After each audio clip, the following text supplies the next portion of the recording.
Hi friends, இன்றைக்கி நம்ம பார்க்க போகிற டாபிக் ரியல் நண்பன். அதாவது நண்பர்கள் எல்லாருக்கும் நிறைய பேர் இருந்திருப்போம். ஆனால் காலப்போக்கத்தில் குறைஞ்சி இன்றைக்கி கைவிட்டு என்ற நண்பர்கள் தான் இருக்காங்க. 1-2ன்றது. அதாவது இந்த எண்ணிக்கை குறைஞ்சதுக்கு ஒரே ரீசன் என்னன்னா, நம்பிக்கை துரோகமும் அதாவது மனக்குழப்பமும் அவங்களுக்கு என்னென்ன பிரிவினை தான். எப்படி இந்த பிரிவினை வந்துச்சு வாங்க பார்க்கலாம். அதாவது நண்பர்கள் ஆரம்ப காலகட்டத்தில் ஸ்கூலு காலேஜ் படிக்கும்போது நம்மளுக்கு நிறைய ஃப்ரெண்ட்ஸ் இருப்பாங்க. அவங்கள வச்சு நம்ம என்ன பண்ணுவோம், கிணத்துல போய் குளிக்கிறது, ஸ்விம்மிங் பூலில் குளிக்கிறது, அதுக்கப்புறம் சிக்கன் ரைஸ் போய் சாப்பிட்றது, ப்ளே ஸ்டேஷன் கேம் ஆடுறது, பீச்சுக்கு போகிறது, இந்த மாதிரி தேட்டரு சினிமா அது இதுன்ட்டு ஒரே என்ஜாய்மெண்ட்டாக இருந்திருக்கும்.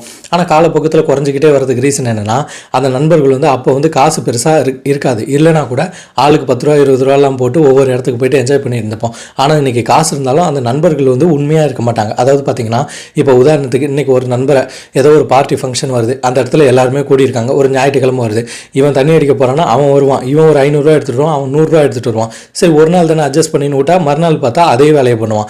அடுத்தடுத்த வாரம் இவன் மட்டும் காசு இருக்கிற மாதிரி இருக்கும். அவன் கூட வேணாண்டா இன்னொருத்தன் சொல்லுவான், அவன் எப்போ பார்த்தாலும் காசை எடுத்துகிட்டு வர மாட்டான்டா அப்படின்னு சொல்லிட்டு அவனை கழட்டி விட்டுருவாங்க. அடுத்து பார்த்தீங்கன்னா, நண்பர்களை முதையாக கார் வாங்குறது, அது ஒரு ரகம் இருக்குது.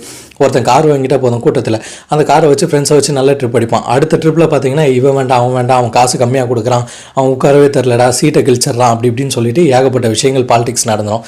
இதனாலையும் ஒரு பிரிவினை வரும். அடுத்து 3வது லெவல், இதான் இறுதி கட்டம், கொடுமையான நண்பர்கள்.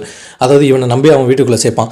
ஆனால் இவனோட அக்கா தங்கச்சியோ இல்லை இவனோட மனைவியோ அவன் தப்பான கண்ணோட்டத்தில் பார்ப்பான். இதனால் குடும்பத்துக்குள்ளே குழப்பம் அது ஒரு பிரிவினை ஆயிரும்.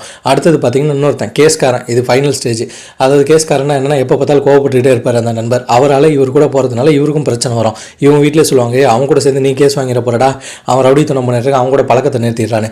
இப்படி தான் நண்பர்களுக்குள்ளே ஒவ்வொரு கேட்டகரிஸாக பிரிஞ்சு கடைசியில் எதுக்கிட்டா நம்ம யார் கூடயும் சேர தேவையில்ல. குடிக்க போனாலும் தனியாக போய் குடிப்போம், சினிமாவுக்கு போனாலும் தனியாக போய் சினிமா பார்ப்போம், ட்ரெஸ் எடுக்க போனாலும் தனியாக போவோம். இன்றைக்கி எண்ணற்ற மக்கள்கள் பிரிஞ்சு தனித்தனியாக வாழ ஆரம்பிச்சிட்டாங்க.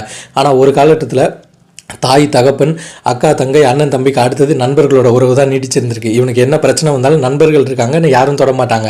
அடுத்தது இவன் பைக் வாங்கணுமா ட்ரெஸ் எடுக்கணுமா, நண்பர்கள் தான் ஃபஸ்ட்டு அந்த டிஸ்கஷன் பண்ணி என்ன மாடல் வேணும்னு இவனுக்கு வாங்கி கொடுப்பாங்க. அடுத்தது பார்த்திங்கன்னா, நண்பர்கள் அதாவது கூட பிறந்த ரத்தங்களுக்கு அடுத்த உறவு நண்பன் தான். இப்படியாப்பட்ட நண்பர்கள் வட்டாரம் இன்றைக்கி குறைய காரணம் இந்த நம்பிக்கை துரோகம் தான்.